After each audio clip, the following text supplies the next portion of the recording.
Hello, hi, నమస్తే, అస్సలాముఅలైకుం. నేనిలా ఉన్నాను. మరి మీరెలా ఉన్నారు? మీ జీవితంలో ఎప్పుడైనా ఇలా జరిగిందా?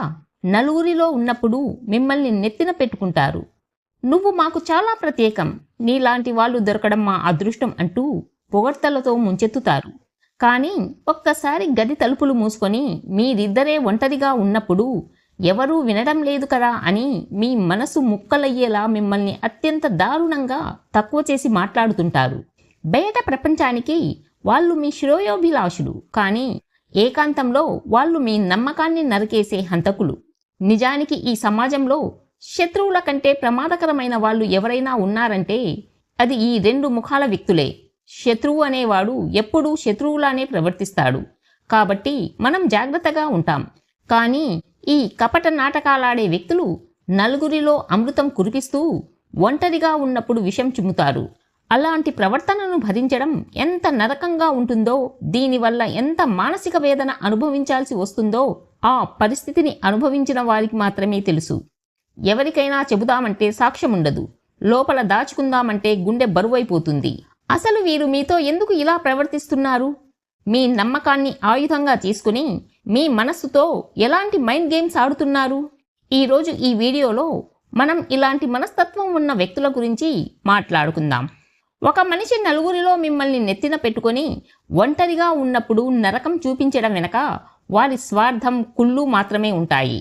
అసలు ఇలాంటి రెండు నాలుకల మనుషులు ఎందుకు ఇలా ప్రవర్తిస్తారో ఇప్పుడు చాలా ప్రాక్టికల్గా మాట్లాడుకుందాం. ఈ రకమైన వ్యక్తులకు ఊర్లోనో, బంధువుల్లోనో లేదా ఆఫీసులోనో తాము చాలా మంచివాళ్ళు అని అనిపించుకోవాలనే పిచ్చి ఉంటుంది. నలుగురి ముందు మిమ్మల్ని గౌరవిస్తే అక్కడ ఉన్న వాళ్ళంతా అబ్బా వీళ్ళు ఎంత సంస్కారవంతులు, ఎంత బాగా ఆదరిస్తున్నారు అని పొగుడుతారు. ఆ పొగడ్తల కోసం తమ కపట బుద్ధిని దాచుకోవడానికి అందరి ముందు ఒక పెద్ద ముసుగు వేసుకుంటారు. ఆ ముసుగు వెనక ఉన్న అసలు క్రూరత్వం ఒంటరిగా ఉన్నప్పుడు బయటపడుతుంది. వీరికి మీ మీద లోపల విపరీతమైన ఈర్ష్య ఉంటుంది. మీరు అందంగా ఉన్నారనో, మీకంటూ ఒక మంచి పేరు ఉందనో, లేదా అందరూ మిమ్మల్ని ఇష్టపడుతున్నారనో మీలోని ఏదో ఒక విషయం వారిని లోపల దహించి వేస్తూ ఉంటుంది. కానీ ఆ విషయాన్ని వాళ్ళు నలుగురిలో ఒప్పుకుంటే వాళ్ళ పరువే పోతుంది. అందుకే నలుగురిలో మిమ్మల్ని పొగుడుతూనే మీరు ఒంటరిగా దొరకగానే ఆ కుళ్ళునంతా అవమానాల రూపంలో మీపై కక్కుతారు.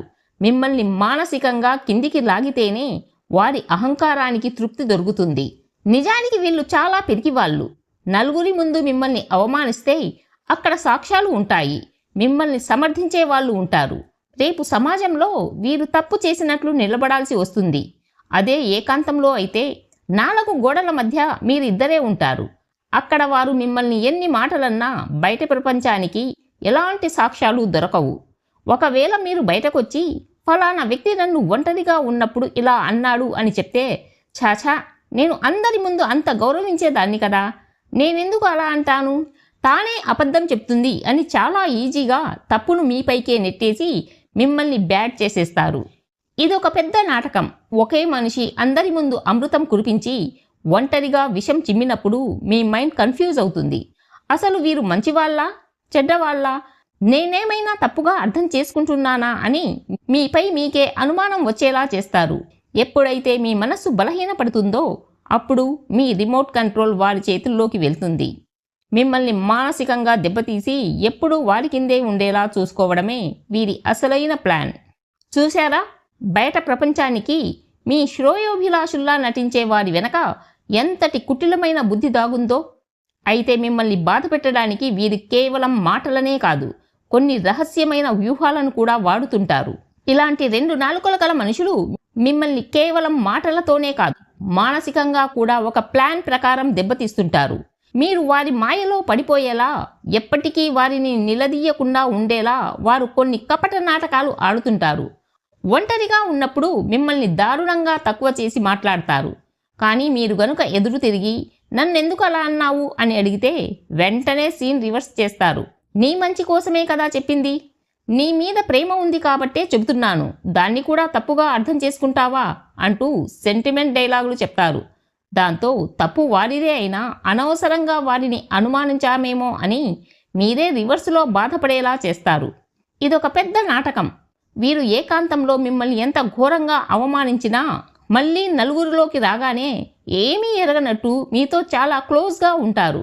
అందరి ముందు మీకు ప్రత్యేకమైన మర్యాదలు ఇస్తూ వడ్డనలు చేస్తూ పొగుడుతూ ఉంటారు. ఇదంతా ఎందుకు చేస్తారంటే బయట ఉన్న వాళ్ళెవరూ వీరు మిమ్మల్ని ఒంటరిగా ఉన్నప్పుడు తిడుతున్నారనే విషయం అస్సలు నమ్మకూడదు. ఒకవేళ మీరు ఎవరికైనా చెప్తే వినేవాళ్ళు అదేంటి, వాళ్ళు అందరి ముందు నిన్ను అంత బాగా చూసుకుంటున్నారు కదా, నువ్వే అతిగా ఆలోచిస్తున్నావు అనేలా ముందే సీన్ క్రియేట్ చేసి పెడతారు.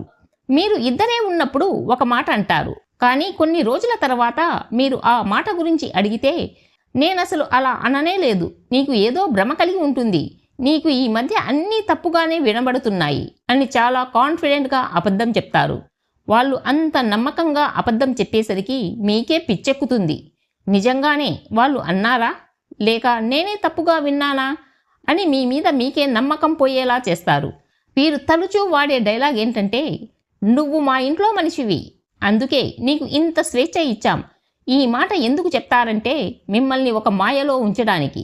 మేము నీకు అంత వాల్యూ ఇస్తున్నాం కాబట్టి. మేము ఒంటరిగా ఉన్నప్పుడు నిన్ను తక్కువ చేసి మాట్లాడినా, ఎన్ని అవమానాలు చేసినా నువ్వు భరించాలి అని ఇండైరెక్ట్గా మీ మైండ్ని ఫిక్స్ చేసేస్తారు. చూసారా, ఒకే ఇంట్లోనో ఒకే బంధుత్వంలోనో ఉంటూ ఎంత నమ్మకంగా వెన్నుపోటు పొడుస్తారో. బహుశా ఈ మాటలు వింటున్నప్పుడు మీ జీవితంలో ఉన్న ఆ రెండు ముఖాల వ్యక్తి ఎవరో మీకు స్పష్టంగా గుర్తొచ్చే ఉంటుంది. వారి అసలు ప్రతాపం అంతా మీరు ఇద్దరే ఒంటరిగా ఉన్నప్పుడే కదా. అందుకే ఆ ఛాన్స్ వారికి ఇవ్వకండి. వారు పర్సనల్గా ఏదైనా మాట్లాడాలి అని మిమ్మల్ని పిలిచినా లేదా ఒంటరిగా రూమ్లోకి తీసుకెళ్లాలని చూసినా చాలా సున్నితంగా ఏదైనా ఉంటే ఇక్కడే చెప్పండి, పర్వాలేదు అని నలుగురిలోనే తేల్చేయండి. వారు ఒంటరిగా దొరికినప్పుడు ఏదైనా తక్కువ చేసి మాట్లాడడం మొదలు పెడితే అక్కడ అస్సలు నిలబడకండి, నాకు కొంచెం పని ఉంది అని చెప్పి వెంటనే అక్కడి నుండి నడుచుకుంటూ వచ్చేయండి.